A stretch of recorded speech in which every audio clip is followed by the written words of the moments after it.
प्रणाम सब गोटे के। हम शालिनी झा एक सोहर के गीत सोहर लऽ के एलहुँ हैं और संग दऽ रहल छथि हमर दीदी अर्चना झा।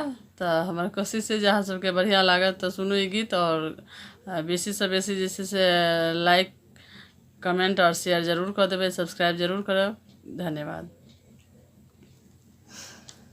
पहिला प्रश्न सीता ठानल से हो विधना पूरा भेलै रे, ललना रे बेटी गेलै जनकपुर साना